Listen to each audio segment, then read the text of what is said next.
Welcome to Gympie Landcare's podcast, where we have been caring for the land for over 33 years. Our group was founded by local graziers who got together to share information and talk about how to improve the land. We have continued that tradition and firmly believe in the power of like-minded people working together to regenerate and rehabilitate the land. With these podcasts, we hope to inspire environmental change and regeneration through community engagement at all levels, from the backyard gardener to the farmer on large-scale properties.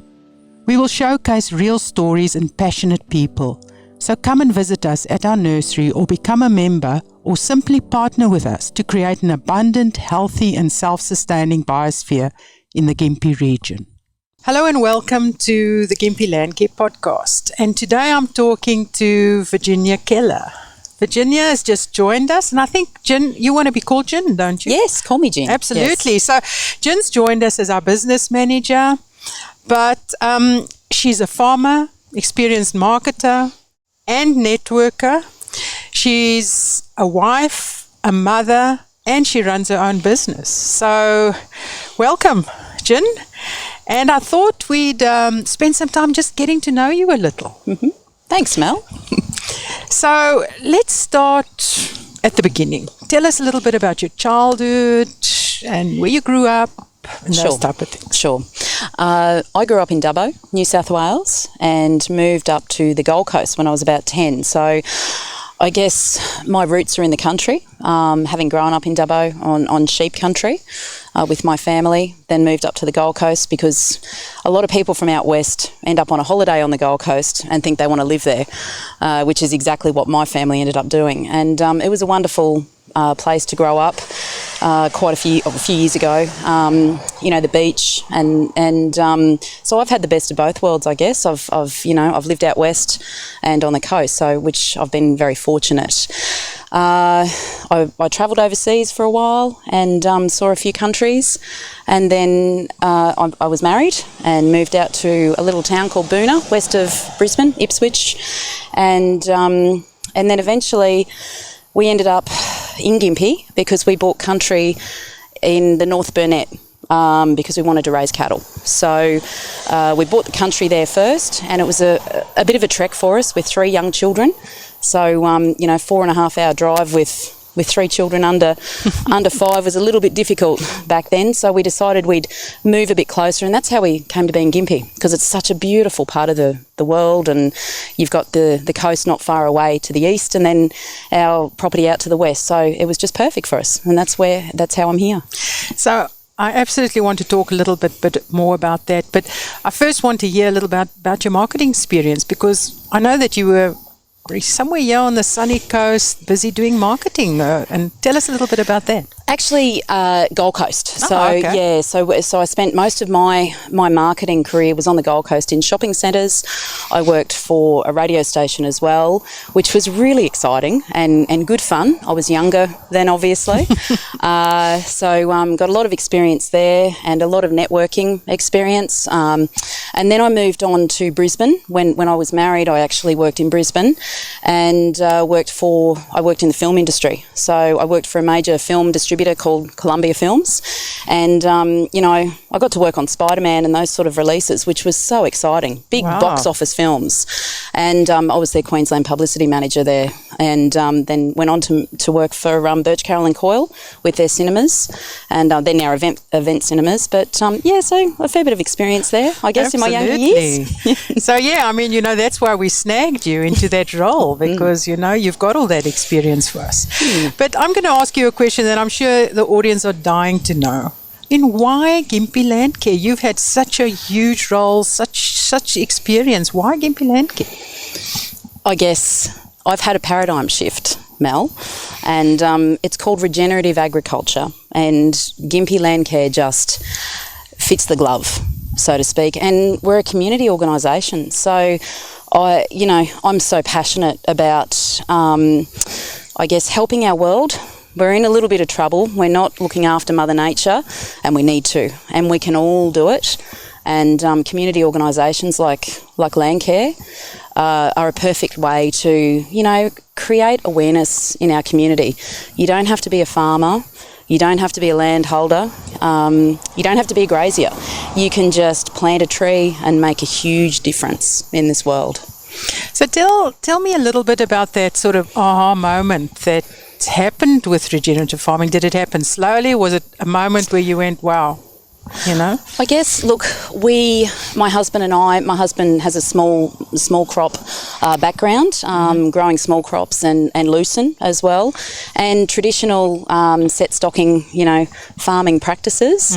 And I guess it's the way our generations have been taught. You know, we're passed on knowledge from the previous generation to the next, and so on and so forth. And we need to break that cycle, because those traditional farming practices are proving to not be the best outcome for us moving forward. Not only for our land, but even for our produce. The food that we're eating is not as healthy as it once was. We're using far too many chemicals, and you know, that's all being proven. I mean, there's a lot of discussion based around it, and there's a lot of opinions out there, I guess, as well. And there's a lot of methods that people use, different methods, and everyone has their right to do their thing on their place. But we found that for us, regenerative agriculture, it's just a plus in every way, from profitability to looking after our land. We're seeing results, and they speak for themselves. So I guess I used that word before, paradigm shift, and it's so important. And it's not a hard process to take over on your own place. And yeah. So what is the first sort of method that you implemented on the farm that's regenerative? Well, the first thing we did was we actually educated ourselves, because we had to. There's lots of information, lots of resources out there, a lot of organisations that are actually, offering regenerative farming agricultural services. But we educated ourselves with a course called Grazing for Profit through RCS, and they're an agricultural.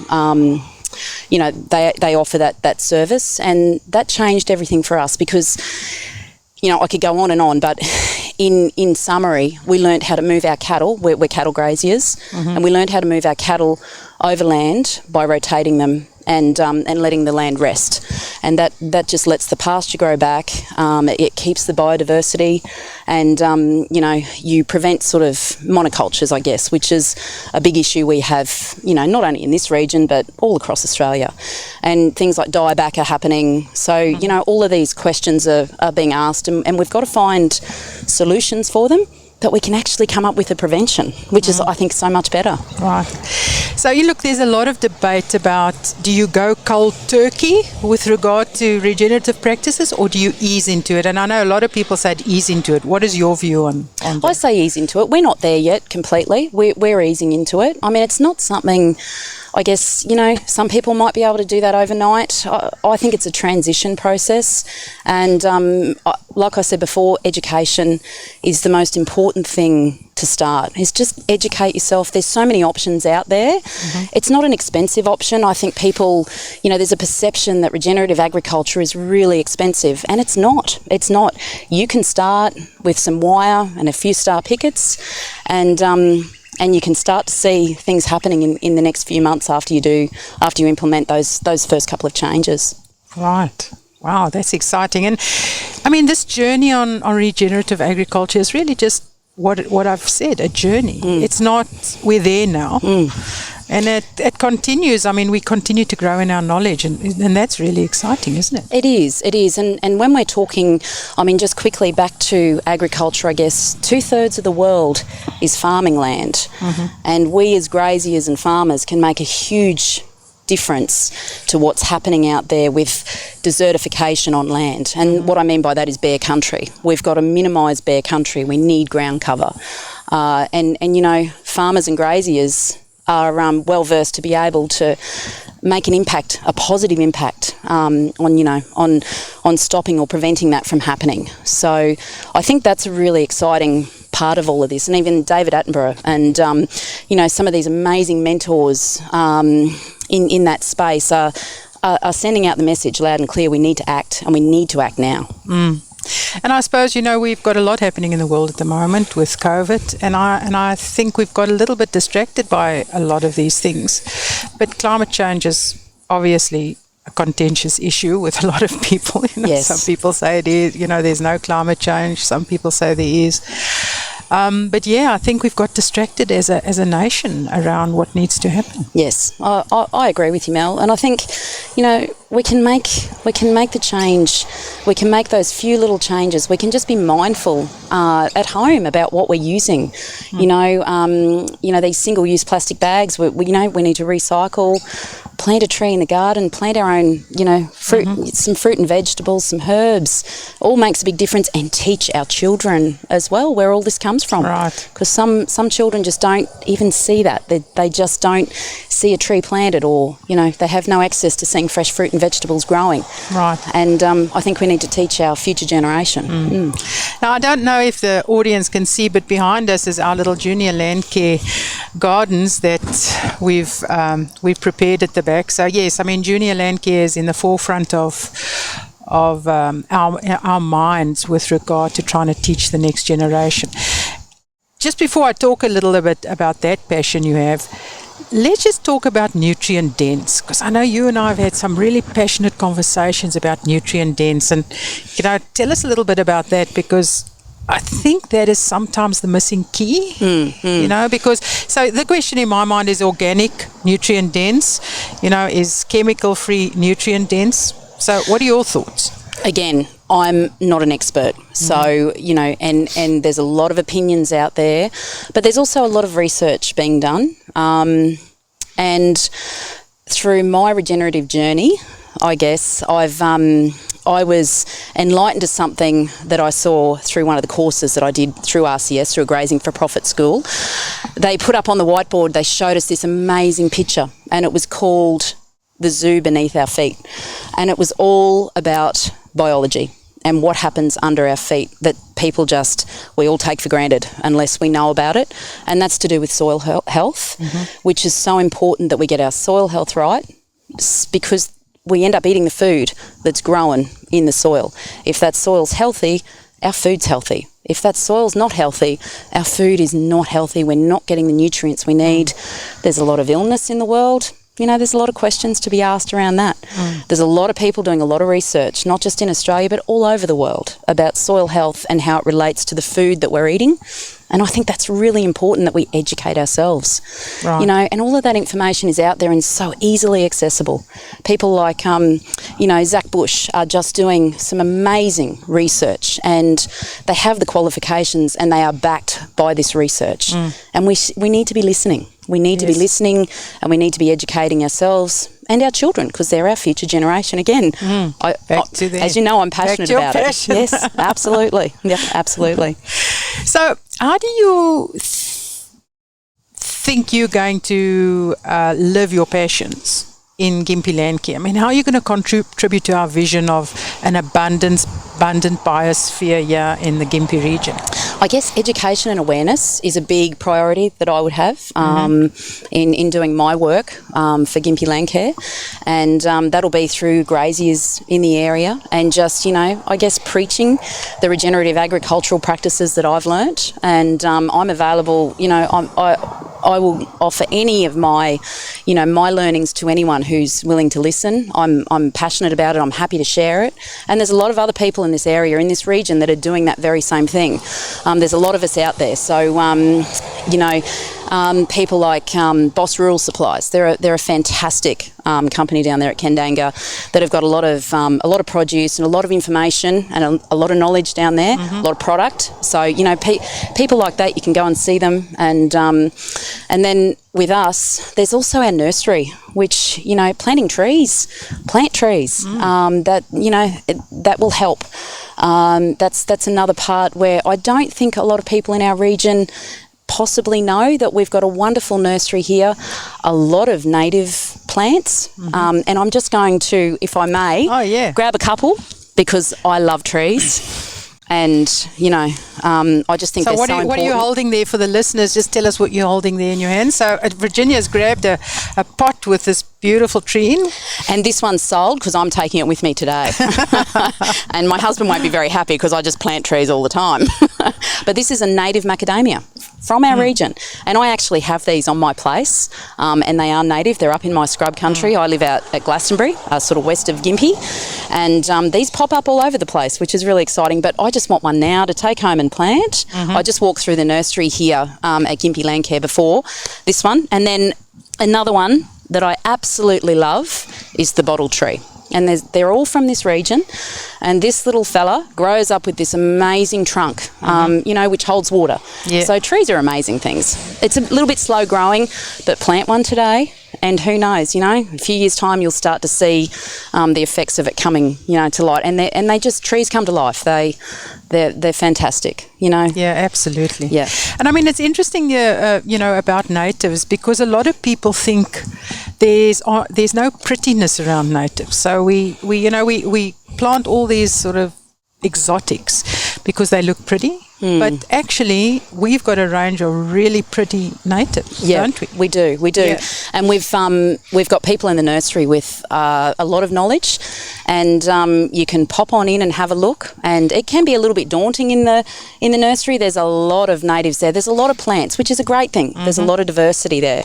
But if you have a chat to our staff, they can help you. There's a lot of information on our website as well that leads to our natives, and a little bit of information about them. And Google's an amazing thing. You can always, Google something, and you usually find out a lot of information about it. So, and we've got access to all of those sorts of things these days. Absolutely. But I just reiterate again, we've just got an amazing nursery here, and Gympie needs to know about it. And there's some pretty special plants in there, and all sizes, from small tube stock to, bigger bagged up, plants that are, well advanced and mature. So there's a lot of range here. We've got a retail shop as well with lots of little goodies. We sell potting mix, which is exciting. So it's not just our own potting mix, isn't that right? We do. One we use for our natives.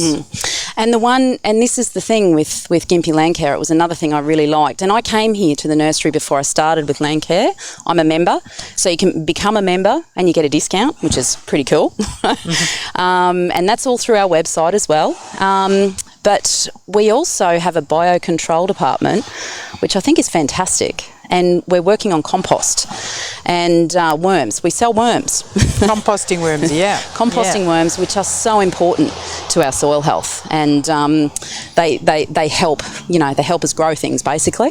So we've got lots. Yeah, we've got lots of those sorts of products here that we make in house, which I think is really exciting. We've got some fantastic staff that are pretty talented in what they do here. So, and again, they're passionate as well. So they love to chat about what they're doing too. So come on in and see them. And the volunteers as well. I mean, we couldn't really do this job without the volunteers, could we? Yeah. We've got some amazing volunteers. That's right, because Gympie Landcare is a not-for-profit organisation, or what we call a profit for purpose. And we're here for the community, but we do rely heavily on volunteers. And, they do a fantastic job, and they actually enjoy it. It takes up some of their day.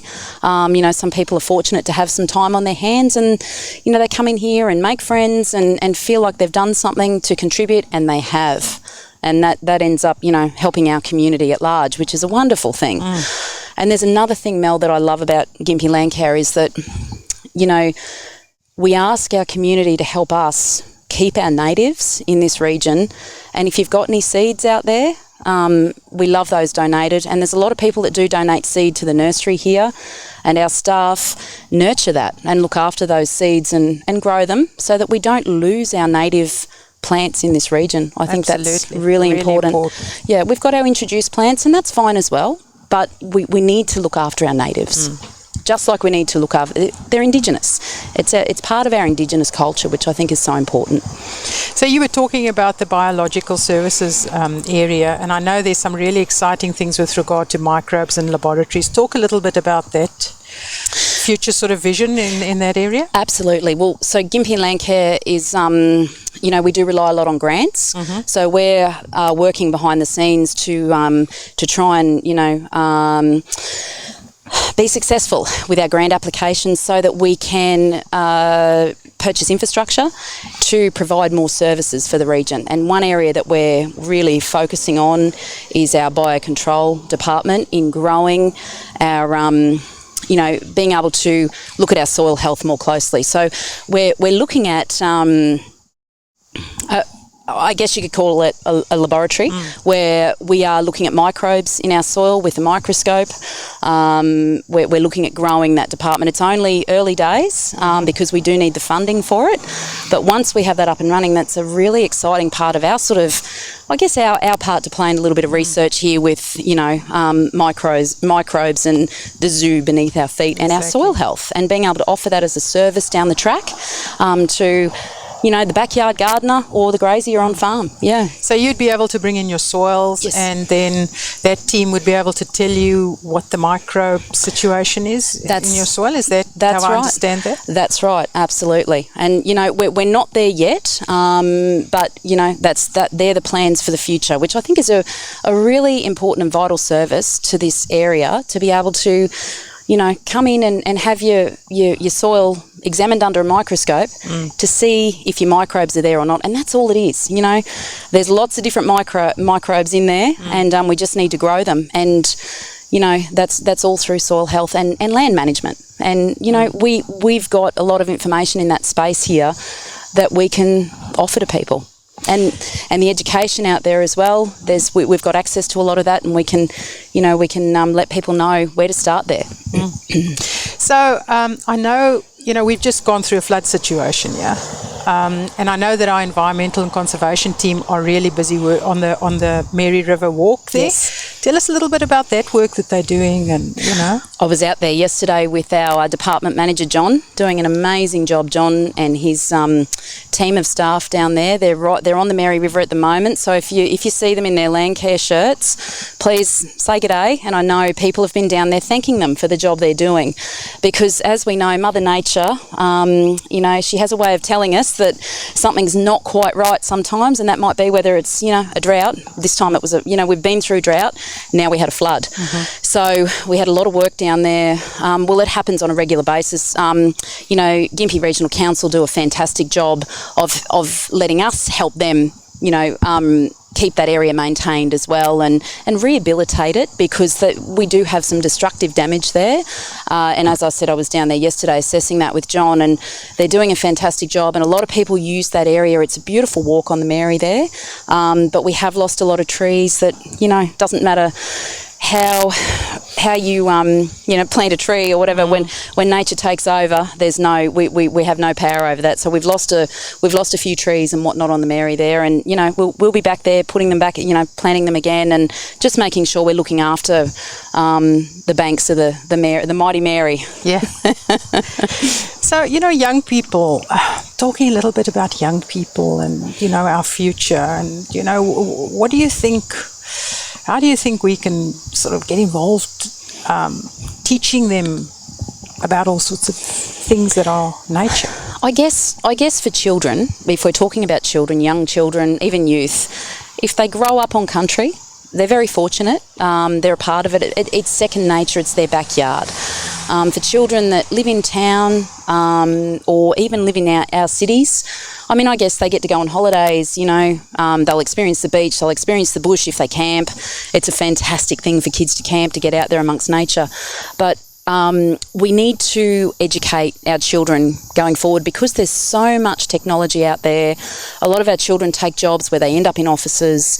They're on computers all day. They're on their phones all day. I have 3 children. They love their phones, and they grow up on country.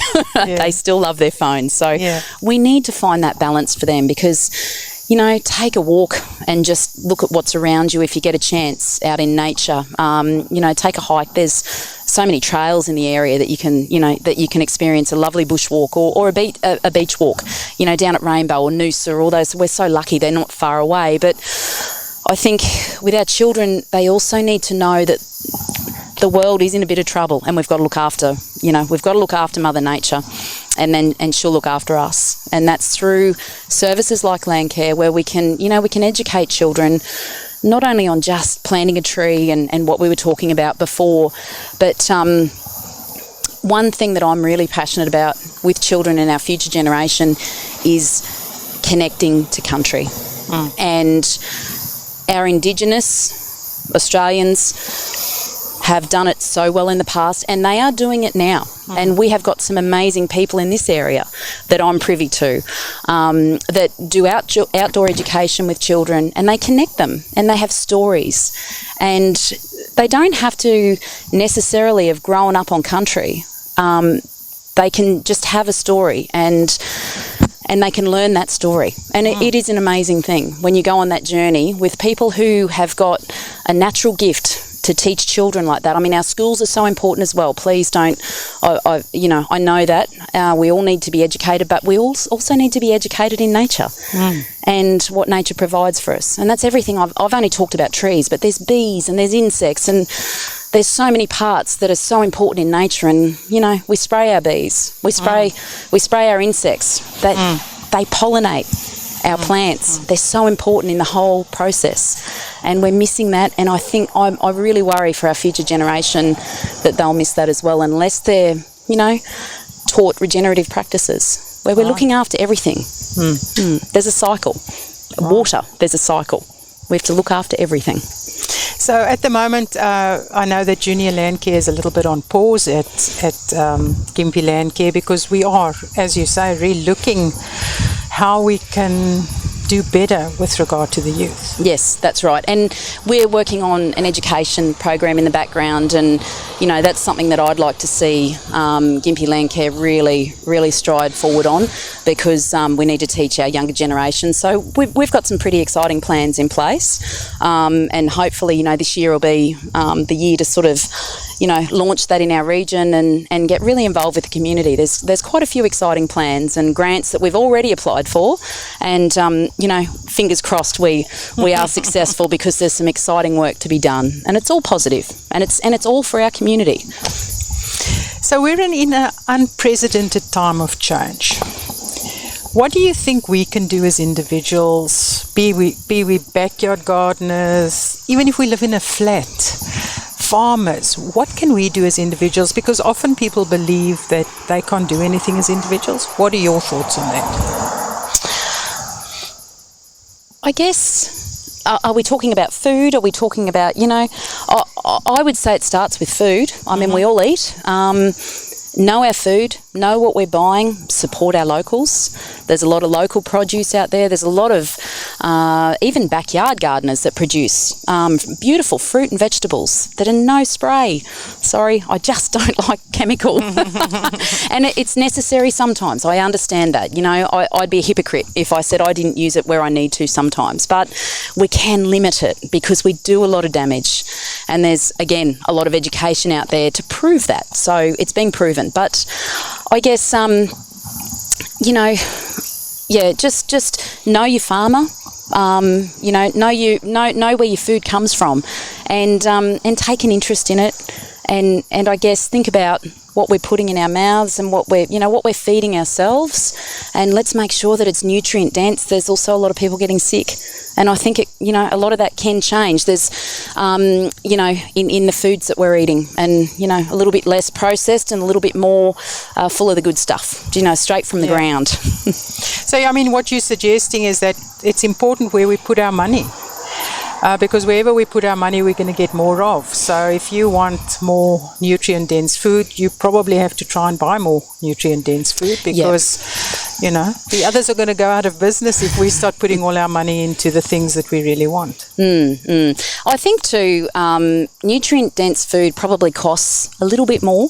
It's like organic food, costs a little bit more, because a little bit more goes into it. It's not produced en masse. It's produced with a little bit more care on farm. And I think, I know what we do with our cattle. Our cattle are grass-fed, and we care about that, because, we live on our cattle as well. So we want to know that we also want to know that they're ethically raised. And the poor old cow gets into a bit of trouble these days, because they're blamed for a lot of the emissions around the world. And there's a lot of information out there that's not quite right. Okay, so cattle can actually help us, and there's a lot of there's a lot of research out there, and a gentleman by the name of Alan Savory, everyone should possibly Google Alan and his thoughts on hoof movement and how it can help the world and not, and the impact that people are saying. Feedlots, definitely, they leave a little bit to be desired. And personally, I'm not a fan, but we need to feed the world as well. But if we can find an ethical way to do that with our animals, our livestock, not just cattle, but sheep, goats, chickens, pigs, they all help our environment. If they're managed the right way. It's down to our management, which is down to humanity. We're the ones that are sort of leading the chase there, so we've got to do it the right way and ethically. We have to look after our animals as well. I mean, I was just reading a little research that they found that the thiamine or vitamin B1 in the saliva of the animals increases the growth of plant matter and grass by 79%. Is that right? Yeah. Wow. So, I mean, that was just mind blower, wasn't it? So, there's such a connection between animals and the land. Yes. And we forget that. There's a relationship between everything. Yeah, that's right. There's a connection. Yeah. Yeah, absolutely. So the one can't do without the other. Yes, that's right. So, I'm going to end because you and I can probably sit here and talk the whole day. We do, don't we? Easy, we do. We need to get some work done. We have to. So, give us some words of wisdom from Virginia Kelleher. Okay. Be kind. Let's be kind to each other. We're in uncertain times, and we need to be kind to each other. And I'm going to say it. Plant a tree. Plant a tree and look after Mother Nature, and she'll look after us. Well, thank you, Virginia. This was a fabulous talk, and I'm sure we're going to be talking much more in the future. Absolutely. Thanks, Mel. Thank you for listening to Gympie Landcare's podcast. Please jump onto our website, www.gympielandcare.org.au. There you will find many services that can help you restore your land. We have a nursery, biological services, and a team that can visit your property and assess your needs with regard to conservation. Please like, share, or comment, and subscribe. We would love to hear from you.